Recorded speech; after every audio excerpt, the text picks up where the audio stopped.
I am back and still mildly depressed. Other than that, today we're going to be reading Animal Bodies, Colonial Subjects, Relocating Animality and Decolonial Thought by Billy Ray Belcourt. I'm not sure I'm going to finish it, probably get like halfway through it or something. I have a pizza in the oven. Abstract.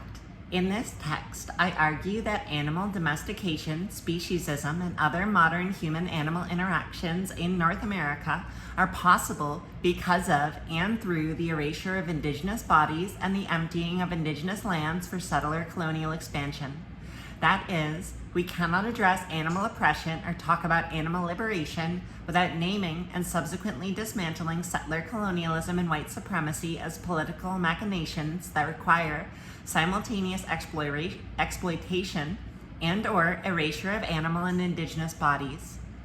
I begin by reframing animality as a politics of space to suggest that animal bodies are made intelligible in the settler imagination on stolen, colonized, and resettled indigenous lands. Thinking through Andrea Smith's logics of white supremacy, I then recenter anthropocentrism as a racialized and specious site of settler coloniality and to reorient decolonial thought toward animality, to critique the ways in which indigenous bodies and epistemologies are at stake in neoliberal refigurings of animals as settler citizens. I reject the colonial politics of recognition developed in Sue Donaldson and Will Kymlicka's recent monograph, Zoopolis, A Political Theory of Animal Rights, Oxford University Press, 2011, because it militarizes settler colonial infrastructures of subjecthood and governmentality. I then propose a decolonized animal ethic that finds legitimacy in indigenous cosmologies to argue that decolonization can only be reified through a totalizing disruption of those power apparatuses, i.e., settler colonialism, anthropocentrism, white supremacy, and neoliberal pluralism, that lend the settler state sovereignty, normalcy, and futurity insofar as animality is a settler colonial particularity. Quote, the decolonization of settler colonial forms needs to be imagined before it is practiced. That's from Lorenzo Veracini.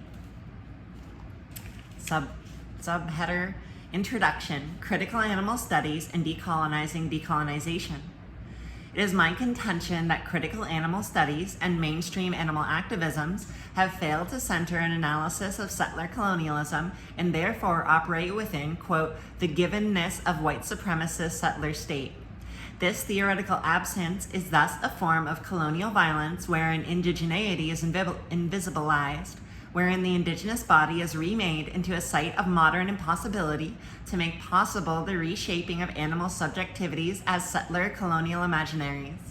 However, I'm not concerned with decolonizing an academic field imagined through settler modes of knowledge production. Although some CAS scholars have proposed a framework of total liberation through which all social justice activism addresses colonial and speciesist oppression, they have framed decolonization as a responsibility for all who fight for social justice, without centering indigeneity or calling for both the deconstruction of the settler state and a repatriation of land to indigenous communities. Here, a decolonial theory that is not accountable to indigenous politics as a site of colonial rupture erases the referent, the indigenous body, through which decolonization was mobilized in the first place. This misrecognition of the indigenousness of decolonization not only integrates decolonial thought into a discursive space of sameness as merely a social justice project and not one of indigenous life-makingness, but also colonizes it by recentering and therefore resubjectifying the settler as an acting body. That is, as a body that deploys decolonial tactics without unsettling the colonial history through which settler colonial life ways are already indigenous death ways. For instance, in defining critical animal studies, Anthony J. Nocella II et al. Argue that CAS must advance a holistic understanding of the commonality levels and on a global basis of the commonality of oppressions in favor of decentralizing and democratizing society at all levels and on a global basis.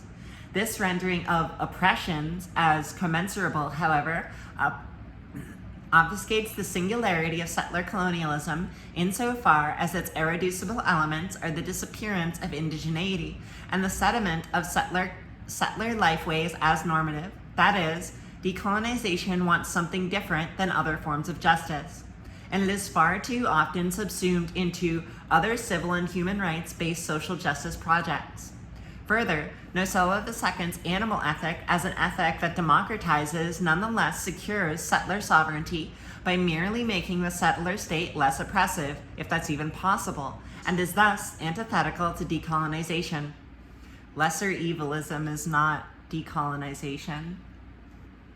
Decolonization is therefore not accountable to settlers or to settler futurity, insofar as it calls for the destruction of the settler state and its associated modes of operability.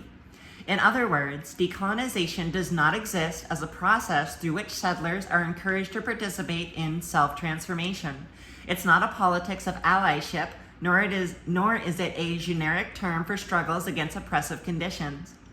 Although radical vestiges of CAS have deployed prison abolition, anti-capitalism, and anti-racism as analytics through which an intersectional animal ethic is evidenced, I argue that there are fundamental distinctions between the politics of intersectionality and decolonization. Intersectionality, for example, grounds critical theory in difference and consequently stabilizes the settler identity insofar as it seeks reform from within, a within that is both embodied and institutionalized, i.e., through settler identity politics and legislative reform. Decolonization, however, cannot exist within these fleshy and architectural spaces of whiteness, through which indigenous politico-economic structures are anachronized and the totality of decolonization is rendered unimaginable. Instead, decolonization must problematize the logic of multiculturalism that secures the settler subject position, whereas intersectionality, detached from its grounding in Black feminist thought, has become an ahistorical, theoretical universality insofar as it has been redeployed as a social justice credential. Decolonization is always and only rooted in lived experiences of indigeneity and unbecoming a site of settler colonialism. In their critique of the ways in which academia, as an infrastructure of whiteness, has settled and appropriated decolonization, Eve Tuck and K. Wei Young argue that internal colonialism requires the biopolitical and geopolitical management of people, land, flora, and fauna within the domestic borders of the imperial nation, my emphasis. However, Tuck and Young do not position the animal body as the fleshy materiality against and through which settler colonialism is materialized, insofar as the oppression of animals, and as I will argue, the settler colonial politicization of animality progresses the settler state. I therefore contend that we cannot dismantle speciesism or reimagine human-animal relations in the North American context without first or simultaneously dismantling settler colonialism and re-theorizing domesticated animal bodies as colonial subjects that must be centered in decolonial thought. To refigure speciesism and neoliberalized animal subjectivities as vehicles for settler colonial continuity, I consider the ways in which an animal ethic is important to decolonial thought, and by reframing animality as a politics of space and introducing anthropocentrism to Andrea Smith's theorization of the logics of white supremacy. I then reject the colonial politics of animal recognition proposed by Sue Donaldson and Will Kymlicka in Zoopolis, a political theory of animal rights, to scrutinize contemporary reconfigurations of animality within settler colonial infrastructures of being. Here, I suggest that Zoopolis is representative of a neoliberal trend in CAS, wherein the reconstruction of animality is only conceivable through settler colonial epistemologies. However, to refrain from subsuming animal ethics within a discourse of anthropocentric struggle, I conclude by considering indigenous cosmologies to offer a decolonial ethic that accounts for animal bodies as resurgent bodies. It is thus my contention that animal domestication, speciesism, and other modern human-animal interactions are only possible because of and through the historic and ongoing erasure of indigenous bodies and the emptying of indigenous lands for settler colonial expansion. You know, like what Biden's doing right now. For that reason, we cannot address animal oppression or talk about animal liberation without naming settler colonialism and white supremacy as political mechanisms that require the simultaneous exploitation or destruction of animal and indigenous bodies. Indeed, the domestication of animal bodies as colonial and capitalist subjects already reifies hegemonic forms of settler and speciesist power. Here, animals are always being interpolated by spatial recognition to deploy animal bodies as settler colonial utilities. I propose a politics of space to conceptualize the ways in which settler moves to knowing and or constructing animal bodies and or subjectivities, relocates animals within particular geographic and architectural spaces. The insertion of animal bodies into specific industrialized, colonized, and vacated spaces, such as factory farms, urban apartments, and emptied forests, is therefore the gesture through which animality is made intelligible and material in the settler imagination. In other words, I argue that colonial animalities are inseparable from the colonized spaces in which they are subject and labored. Here, a decolonial animal ethic must also be a land ethic insofar as the repatriation of land to indigenous peoples would logically require a re-articulation of animality. This falsely naturalized relationship between the animal body and colonized spaces must then become a point of decolonial intervention. That is, settler colonialism itself operates through a militant and racist politics of territoriality, whereby indigenous lands are physically and symbolically evacuated to be remade into settler spaces. Like, killing people and shoving them off their land so you can mine for lithium. This remaking, according to Taiyaki Alfred, is prefigured by the doctrine of terra nullius, in which Turtle Island is imagined to be devoid of ownership prior to European contact. Precisely because decolonization must involve the repatriation of land to indigenous communities, the disassembling of the settler state requires the abolition of the spaces in which speciesism occurs, i.e., slaughterhouses, research laboratories, butcher shops, zoos, and amusement parks. Factory farms, for example, are violent colonial geographies wherein the animal body is subject to surveillance and death to produce capital/commodity products and sustain carnivorous food cultures. It would thus be anthropocentric to ignore animality if our politics of decolonization is to disrupt all colonized spaces and liberate all colonized subjects. Although mainstream animal activists have called for the eradication of factory farms and slaughterhouses, they mobilize, I argue, through a politics of morality that cannot disrupt capitalist production on a large scale. The absence of decolonial politics in the animal liberation movement is further evident in the ways in which activists assist the settler state to invisibilize the work indigenous peoples have been doing to protect other animal species, and have therefore reproduced the colonial mythology in which indigeneity is incommensurable with social justice ideologies. Insofar as decolonization is a violent and totalizing gesture that displaces the mechanisms governing settler colonialism, those spaces for animal activism that center whiteness thus further impossibilize decolonization and leave intact the power relation that makes speciesism possible. A decolonial animal ethic must instead center both indigeneity and animality as sites of anti-colonial possibility.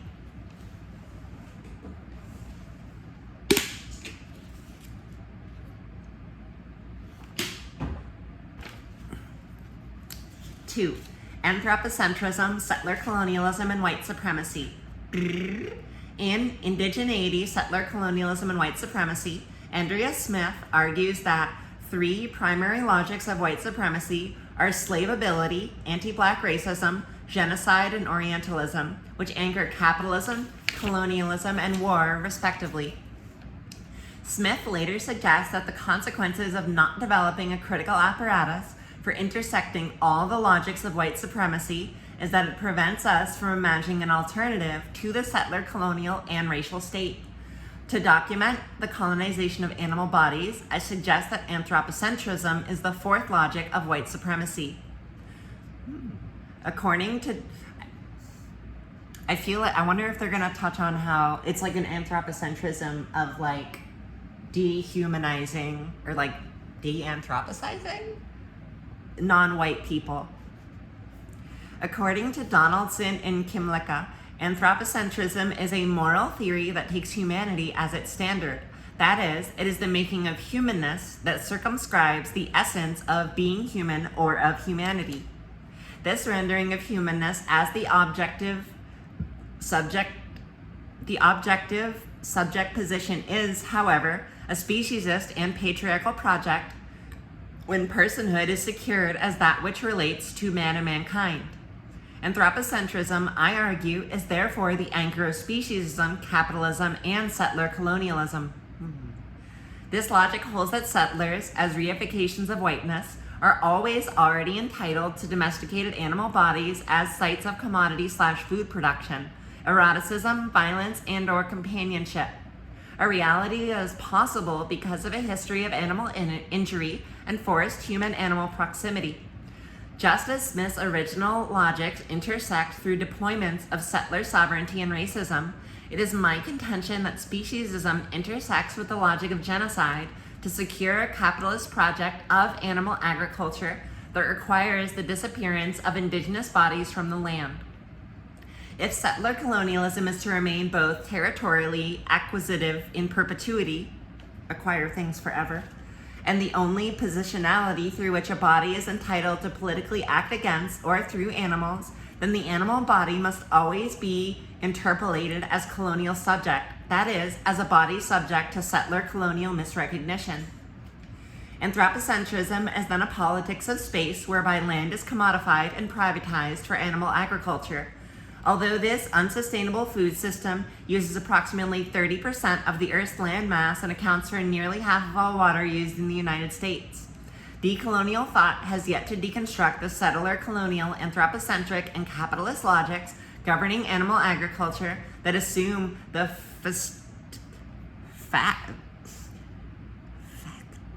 facticity of settler colonialism. The logic of anthropocentrism is also militarized through racial hierarchies that further distance the white settler from blackness and indigeneity as animalized sites of tragedy, marginality, poverty, and primitivism. That is, black and indigenous bodies are dehumanized and inscribed and continually re-inscribed with animal status, which is always a species rendering of animality as injuring, to refuse humanness to people of color and colonized subjects. This not only commits a violence that relocates racialized bodies to the margins of settler society as non-humans, but also performs an epistemic violence that denies animality its own subjectivity and remakes it into a mode of being that can be remade as blackness and indigeneity. While Maria Lugones suggests that the modern colonial/gender system locates animality in the bodies of colonized women to fortify the ontological particularities of white womanhood, this argument is premised on the assumption that animality is an attribute, not a form of subjectivity, that violently reduces humanness to animality. My intention, however, is to trace the ways in which anthropocentrism is weaponized as white supremacy, and to disrupt the speciesist logic that circumscribes anti-colonial theorizations of animality. Although Smith refers specifically to the ways in which blackness is made enslavable to anchor capitalism, she also reminds us that the capitalist system ultimately commodifies all bodies. In that sense, the speciesist resignification of the animal body as a laboring body within economies of food and commodity production further attaches the animal to the settler state. If settler colonialism and white supremacy mobilize through anthropocentrism, and they do, and capitalism requires the acquisition of indigenous lands for animal agriculture, and it does, then decolonization is only possible through an animal ethic that disrupts anthropocentrism as a settler colonial logic. All right, I'm gonna stop it there. I'll be reading the rest of this tomorrow. I like this.